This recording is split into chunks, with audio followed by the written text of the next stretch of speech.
진실을 숨기는 가장 좋은 방법은 그것을 크게 외치는 것입니다. 2025년 2월 미국 정가는 이상한 침묵에 빠졌습니다. 트럼프 대통령은 트위터에서 하루 30건씩 포스팅을 쏟아내지만 유독 그 이름만은 언급하지 않습니다. 민주당은 공화당의 스캔들이라며 목청을 높이다가 어느 순간 조용해졌습니다. CNN과 폭스뉴스가 동시에 같은 주제를 피하기 시작했을 때 우리는 알아야 합니다. 이것이 바로 진짜 위험한 이슈라는 것을요. 제프리 앱스타인, 이 이름 하나가 백악관, 월가, 할리우드, 심지어 영국 왕실까지 뒤흔들고 있습니다. 그가 2019년 감옥에서 의문의 죽음을 맞이한 지 6년이 지났지만 그의 유령은 오히려 더 강력해졌습니다. 300GB 분량의 파일 속에는 도대체 누구의 이름이 적혀 있길래 세계 최강대국의 대통령조차 말을 아끼는 걸까요? 가장 아이러니한 것은 이겁니다.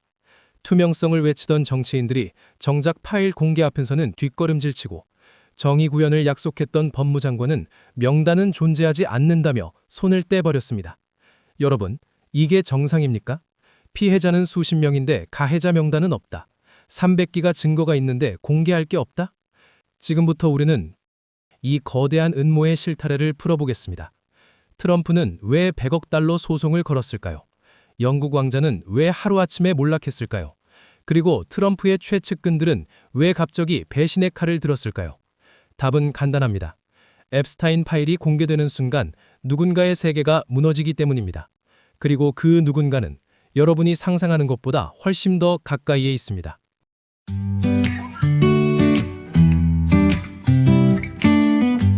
나를 배신한 자에게는 반드시 대가를 치르게 한다. 도널드 트럼프의 정치 철학을 한 문장으로 요약하면 이겁니다. 그리고 2025년 1월 그 칼날이 향한 곳은 다름 아닌 루퍼트 머독이었습니다. 월스트리트 저널이 보도한 내용은 충격적이었습니다. 트럼프가 앱스타인에게 보낸 외설적인 생일 축하 편지가 존재한다는 것. 만약 사실이라면 트럼프의 정치 생명은 그 자리에서 끝날 수도 있는 폭탄급 기사였죠. 하지만 트럼프 측은 이것이 완전한 조작이라며 100억 달러, 우리 돈으로 약 14조 원 규모의 명예훼손 소송을 제기했습니다. 여기서 흥미로운 점, 월스트리트 저널의 소유주 루퍼트 머독은 폭스뉴스의 창업자이기도 합니다. 그러니까 미국 보수 우파 미디어의 대부죠. 트럼프가 2016년 대선에서 승리할 수 있었던 것도 폭스의 전폭적인 지지 덕분이었습니다. 그런데 지금은 그 폭스가 트럼프를 정조준하고 있어요. 무슨 일이 벌어진 걸까요? 정치평론가들은 이렇게 분석합니다. 머독이 트럼프를 버린 건 앱스타인 스캔들에서 거리를 두기 위함이라고요. 앱스타인의 블랙북에는 머독의 측근들 이름도 여럿 등장한다는 소문이 있거든요.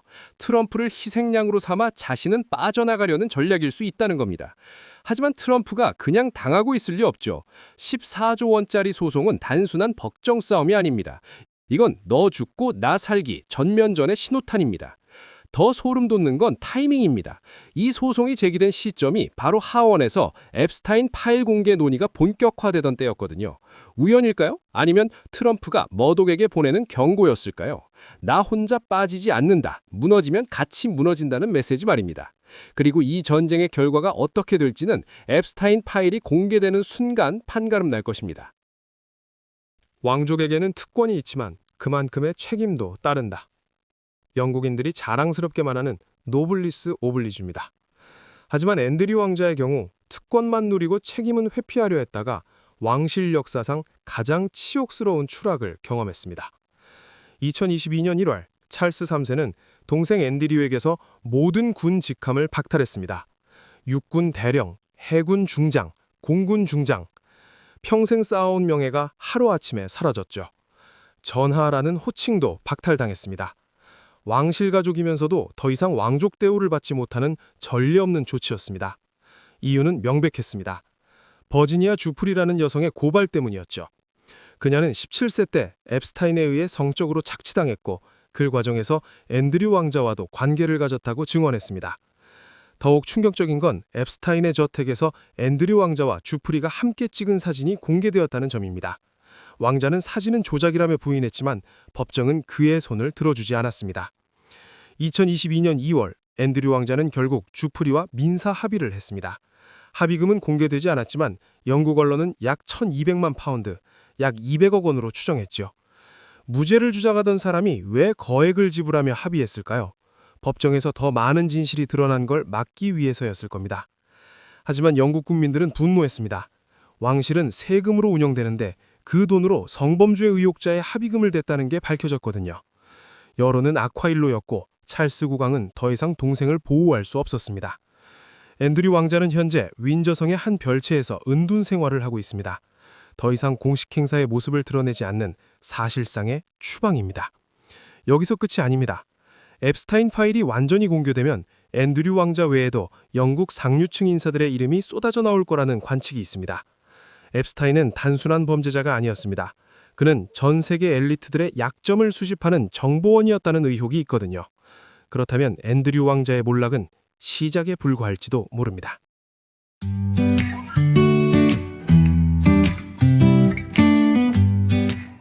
정치에는 절대적인 정의도 영원한 적도 없습니다. 오직 이익만이 있을 뿐이죠. 앱스타인 파일 공개 논란만큼 이 사실을 적나라하게 보여주는 사례도 없을 겁니다. 2024년 말 트럼프가 재집권에 성공했을 때만 해도 공화당은 들떠 있었습니다. 앱스타인 파일에는 빌 클린턴, 빌 게이츠 같은 민주당 진영 인사들의 이름이 잔뜩 들어있다는 소문이 돌았거든요. MAGA, Make America Great Again 진영은 즉각 공개하라며 목소리를 높였습니다. 이건 민주당을 완전히 무너뜨릴 핵폭탄이 될 거라고 믿었죠. 그런데 2025년 1월 분위기가 급변합니다. WSJ의 트럼프 앱스타인 편지 보도가 터진 거예요. 설상가상으로 다른 언론들도 트럼프가 1990년대에 앱스타인과 친밀했다는 증언을 쏟아내기 시작했습니다. 앱스타인의 전용기 탑승 기록에 트럼프 이름이 나온다는 보도도 있었고요. 트럼프의 태도는 180도 바뀌었습니다. 트위터에서 앱스타인 파일 따위로 시간 낭비하지 말고 경제나 챙기자는 메시지를 날렸죠. 공개를 주장하던 공화당 의원들도 하나둘씩 침묵하기 시작했습니다. 폭스뉴스는 아예 앱스타인 관련 보도를 줄였고요. 무슨 일이 벌어진 걸까요? 정치 전문가들은 이렇게 해석합니다. 앱스타인 파일이 양날의 검이라는 걸 뒤늦게 깨달은 거라고요. 민주당도 타격이 입지만 공화당 역시 안전하지 않다는 사실을 말이죠. 실제로 앱스타인은 정치적 성향과 무관하게 권력자들과 친분을 쌓았습니다.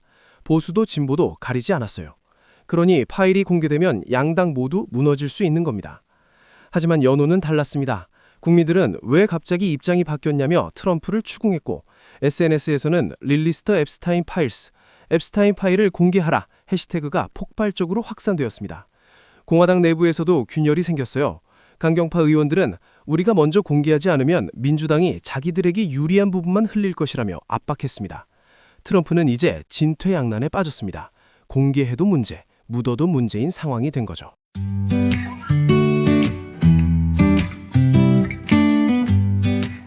명단은 내 책상 위에 있습니다. 조만간 공개하겠습니다. 2025년 1월 펜 본디 법무장관이 한 발언입니다. 트럼프 행정부 2기의 최측근으로 꼽히는 그녀의 발언이었기에 미국 사회는 촉각을 곤두세웠습니다. 드디어 앱스타인의 고객 명단이 공개되는 것인가?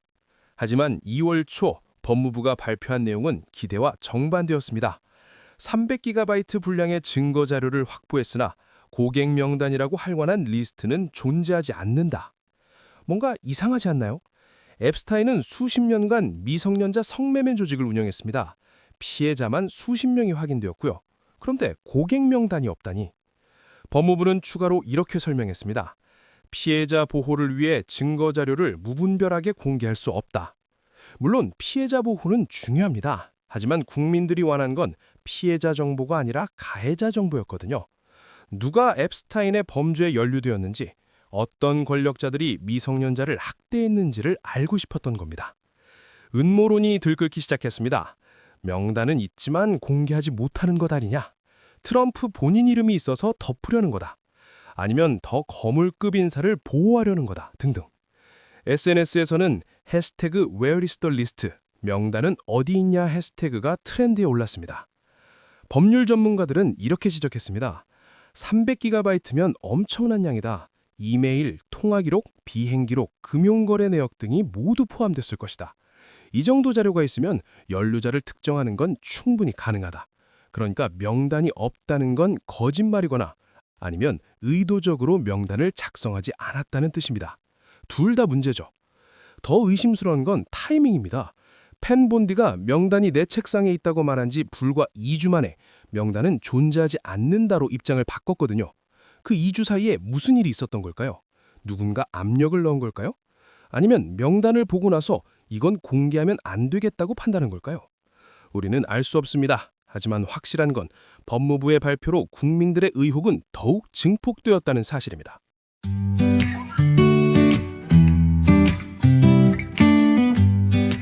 정치에서 가장 무서운 건 외부의 적이 아니라 내부의 배신입니다. 트럼프는 이 진리를 뼈저리게 경험하게 됩니다.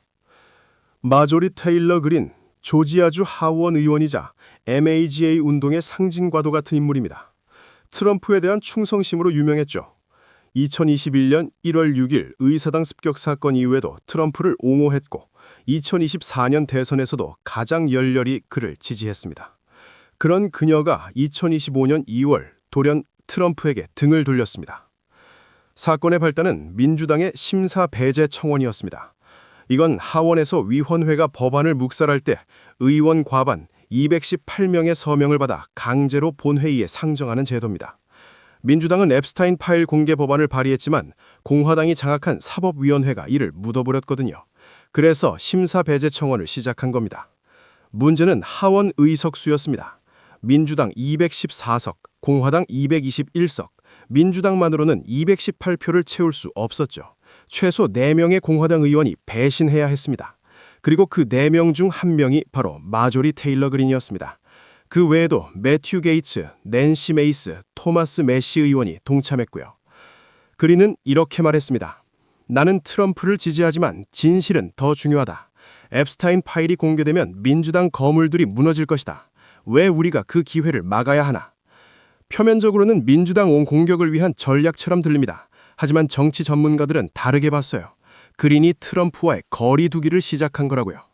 설상가상으로 캘리포니아주 보궐선거에서 민주당이 승리하면서 하원 의석은 민주당 215석, 공화당 220석이 되었습니다.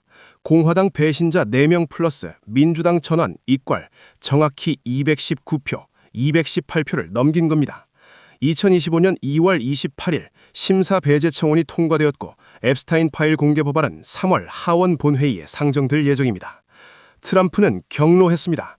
트위터에서 그린을 배신자라고 비난했고 공화당 지도부에 압력을 넣어 그녀를 당에서 제명하려 했습니다.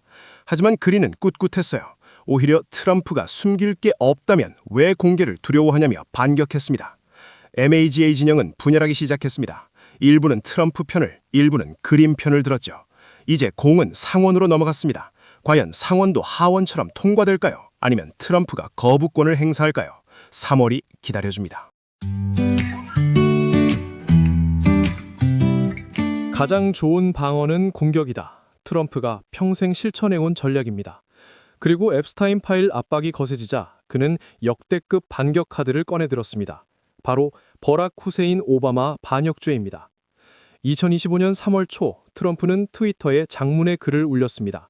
러시아 게이트는 오바마가 주도한 정치 쿠데타였다. 그는 FBI를 이용해 나를 범죄자로 만들려 했고 민주주의를 파괴했다. 이것은 명백한 반역 행위다. 그리고 며칠 후 SNS에는 충격적인 영상이 퍼지기 시작했습니다. FBI 요원들이 오바마의 자택에 들이닥쳐 그를 체포하는 장면이었죠. 물론 AI로 만든 가짜 영상이었지만 조회수는 수천만을 넘었습니다. 정치 전문가들은 이걸 전형적인 트럼프식 프레임 전환이라고 분석했습니다. 앱스타인 스캔들에서 국민의 관심을 돌리고 자신의 지지층을 결집시키기 위한 전략이라는 거죠. 실제로 MAGA 지지자들은 열광했습니다. 그래, 진짜 범죄자는 오바마다. 앱스타인은 민주당 음모다 같은 반응이 쏟아졌어요. 하지만 반대편의 반응은 차가웠습니다. 민주당은 근거 없는 음모론으로 전직 대통령을 모욕하는 것이라며 강하게 비난했고 법률 전문가들은 반역죄는 전시의 적국을 돕는 행위를 의미하는데 러시아 게이트와는 전혀 무관하다고 지적했습니다. 심지어 일부 공화당 의원들도 너무 과하다며 거리를 두었죠. 그런데 흥미로운 건 이 전략이 일정 부분 효과를 봤다는 겁니다. 실제로 3월 중순 여론조사에서 앱스타인 파일보다 러시아 게이트 재조사가 더 중요하다고 답한 공화당 지지자가 40%를 넘었거든요. 트럼프의 의도대로 이슈가 분산된 거예요. 하지만 이건 양날의 검이기도 합니다. 오바마 공격이 과하면 과할수록 중도층은 트럼프에게서 멀어질 수 있거든요. 실제로 일부 여론조사에선 트럼프가 앱스타인에서 관심을 돌리려고 오바마를 이용한다는 응답이 60%를 넘었습니다. 게다가 민주당은 이걸 역이용하고 있어요. 트럼프가 이렇게 필사적인 건 앱스타인 파일에 정말 위험한 내용이 있다는 방증이라며 공세를 강화하고 있죠. 결국 오바마 카드는 시간 벌기 전략입니다. 하원 본회의 투표가 다가올수록 트럼프는 더 자극적인 이슈를 던질 겁니다. 다음엔 또 누구를 표적으로 삼을까요? 클린턴? 바이든? 아니면 완전히 새로운 음모론? 우리는 지켜봐야 합니다. 이 혼란 속에서 진짜 진실이 무엇인지를 말입니다.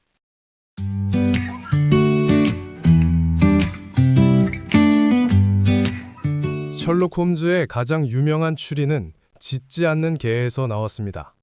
개가 짖어야 할 상황에서 짖지 않았다는 것, 그것이 바로 결정적 단서였죠. 그리고 2025년 3월, 앱스타인의 이메일 속에서 정확히 이 표현이 등장했습니다. 뉴욕타임스가 단독 입수한 이메일에는 이런 문구가 있었습니다. 사람들은 곧 알게 될 거야. 짖지 않는 개가 트럼프라는 걸. 발신자는 앱스타인, 수신자는 기소레인 맥스웰, 앱스타인의 공범. 날짜는 2015년 7월, 트럼프가 대선 출마를 선언한 직후였습니다. 이 한 문장이 미국을 뒤흔들었습니다. 해석이 극명하게 갈렸거든요. 트럼프 지지자들은 짖지 않는 개 이퀄 무고한 사람이라며 트럼프가 앱스타인의 범죄와 무관하다는 증거라고 주장했습니다. 반면 비판자들은 짖지 않는 개 이퀄 침묵으로 공모한 사람이라며 트럼프가 앱스타인과 모종의 거래를 했다는 뜻이라고 해석했습니다. 법률 전문가들의 분석은 더 복잡했습니다. 셜록 홈즈 원작에서 짖지 않는 개는 범인이 집 안 사람이었다는 단서였다. 즉 외부인이 아닌 내부자라는 뜻이다. 앱스타인이 이걸 인용했다면 트럼프를 우리 편으로 인식했다는 의미일 수 있다. 그렇다면 트럼프는 앱스타인 조직의 내부자였던 걸까요? 더 충격적인 건 이 이메일이 발송된 시점이었습니다. 2015년 7월은 앱스타인이 첫 번째 성범죄 혐의로 유죄 판결을 받고 출소한 지 5년 후였어요. 그때 이미 언론은 앱스타인의 범죄를 대대적으로 보도했고 많은 유명인사들이 그와의 관계를 끊었습니다. 그런데 앱스타인은 왜 트럼프를 언급했을까요? 트럼프가 다른 사람들처럼 거리를 두지 않았다는 뜻일까요? 백악관은 즉각 반박했습니다. 이메일은 조작되었거나 문맥이 왜곡된 것이다. 트럼프 대통령은 2000년대 중반 앱스타인과 관계를 끊었고 그 이후로는 일체 연락하지 않았다. 하지만 뉴욕타임스는 이메일의 진위는 FBI가 확인했으며 조작 가능성은 없다고 맞섰습니다. SNS는 폭발했습니다. 해시태그 The Dog That Didn't Bark가 전 세계 트렌드 1위를 차지했고 밈이 쏟아졌어요. 트럼프와 개를 합성한 이미지, 셜록 홈즈 코스프레를 한 트럼프 사진 등등. 진지한 정치 이슈가 인터넷 문화로 소비되기 시작한 겁니다. 하지만 웃음 뒤에는 불안이 있었습니다. 이 이메일 하나로 트럼프에 대한 의혹은 더욱 증폭됐고 앱스타인 파일 공개 압력도 강해졌습니다. 과연 300GB 속에는 또 어떤 폭탄이 숨어 있을까요? 짖지 않는 개의 진짜 의미는 무엇일까요? 우리는 곧 알게 될 것입니다.